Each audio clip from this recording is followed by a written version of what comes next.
Audio Jungle.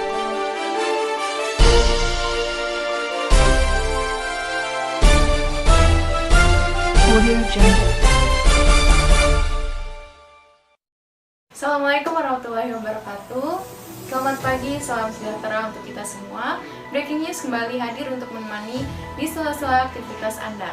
Bersama saya, Faiza Alia, yang akan memberikan berita terpercaya teraktual 10 Mei 2022.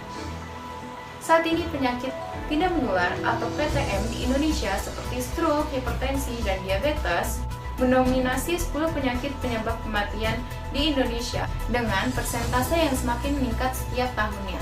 Mengingat urgensi PTM di Indonesia, Kementerian Kesehatan sudah menjadikan penyakit ini sebagai prioritas untuk ditangani. Hal ini sudah tercantum dalam Arah Pembangunan 2004 hingga 2025 melalui strategi promotif dan preventif.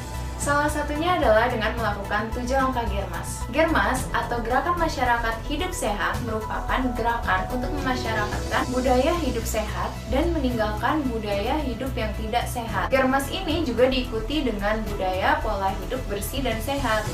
Germas juga memiliki manfaat seperti kesehatan yang terus terjaga, produktif, lingkungan yang bersih, dan biaya berobat yang dapat berkurang. Berikut ini adalah 7 langkah Germas yang dapat dijadikan panduan pola hidup bersih dan sehat.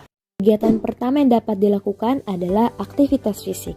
Aktivitas fisik merupakan setiap gerakan tubuh yang meningkatkan pengeluaran energi.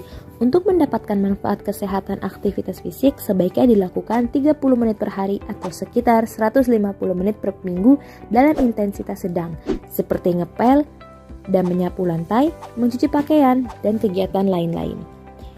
Menjaga kebugaran tubuh selain untuk kebaikan diri sendiri berarti juga menjalankan anjuran Islam, sebab Allah SWT menyukai hambanya yang kuat. Rasulullah SAW bersabda, mukmin yang kuat lebih baik dan lebih disukai Allah daripada mukmin yang lemah. Pada masing-masing memang terdapat kebaikan. Capailah dengan sungguh-sungguh apa yang berguna bagimu. Mohonlah pertolongan kepada Allah Azza wa Jalla dan janganlah kamu menjadi orang yang lemah. Kedua, mengkonsumsi sayuran dan buah. Sayur dan buah adalah sumber berbagai vitamin dan mineral yang berperan sebagai antioksidan dalam tubuh. Dengan mengkonsumsi sayur dan buah yang cukup, maka dapat membantu dalam menjaga kenormalan tekanan darah, kadar gula, kolesterol darah, menurunkan resiko sulit BAB, dan kegemukan, sehingga dapat dikatakan dengan mengkonsumsi sayur dan buah yang cukup, maka dapat membantu dalam pencegahan penyakit tidak menular. Hal ini sesuai dengan firman Allah dalam surat Al-Maidah ayat 88, dan makanlah makanan yang halal dan baik dari apa yang Allah telah rezekikan kepadamu dan bertakwalah. Dengan maksud makanan yang halal adalah makanan yang tidak dilarang oleh hukum syariat dan makanan yang baik adalah makanan yang bergizi. Ketiga, mengurangi konsumsi rokok. Walaupun efek atau bahaya merokok mungkin tidak langsung muncul, akan tetapi seiring berjalannya waktu, berbagai zat di dalam rokok bisa membawa bahaya bagi tubuh. Diperkirakan ada lebih dari 7.000 bahan kimia yang terdapat di dalamnya, dan sekitar 70 diantaranya bisa menyebabkan kanker. Rokok juga tidak hanya memberikan efek negatif bagi orang yang mengkonsumsinya saja, tetapi juga dapat membahayakan dan memberikan efek negatif bagi orang di sekitar rokok.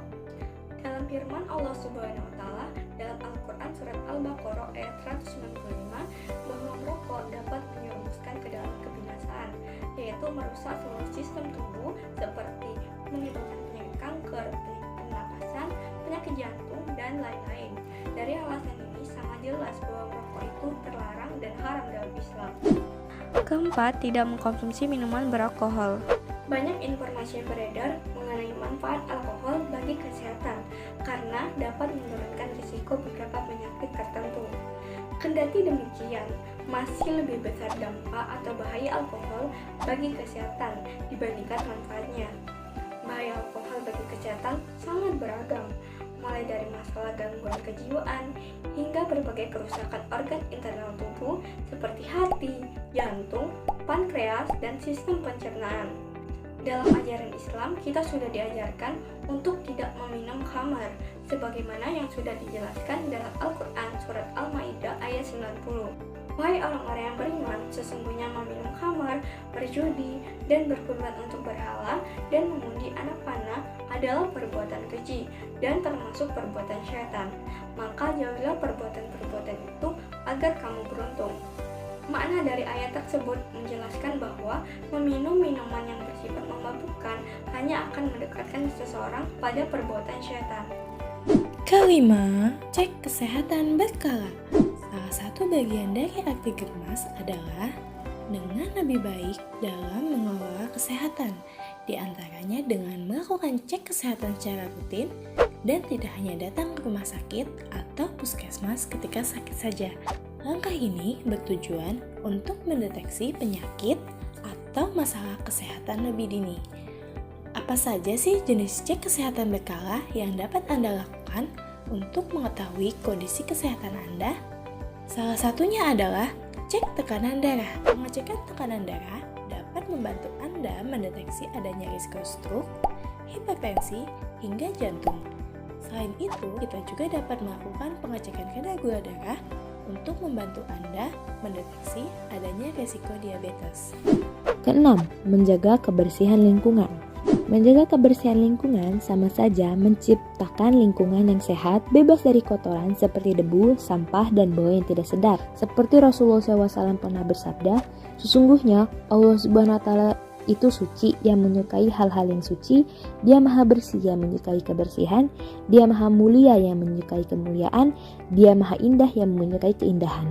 Karena itu, bersihkanlah tempat-tempatmu. Ketujuh, menggunakan jamban sehat. Untuk meningkatkan kualitas kesehatan masyarakat, salah satu caranya dengan menggunakan jamban sehat. Membiasakan diri menggunakan jamban sehat mempunyai dampak cukup besar. Salah satunya bagi ibu hamil dan anak-anak yang masih dalam masa 1000 hari pertama kehidupannya. Karena antara sanitasi yang buruk dan stunting saling berkaitan. Sanitasi yang buruk bisa menyebabkan masalah gangguan pencernaan pada anak. Ketika anak sering terkena masalah pencernaan, sistem imunnya dapat menjadi lemah. Anak jadi sering sakit-sakitan, kurang gizi, dan akhirnya meningkatkan risiko stunting. Itulah mengapa masalah jamban sehat ini juga perlu diperhatikan sebagai salah satu upaya pencegahan stunting. Demikian yang saya laporkan saat ini. Saya Alfa Izahalia dan segenap teman-teman saya pamit undur diri. Wassalamualaikum warahmatullahi wabarakatuh.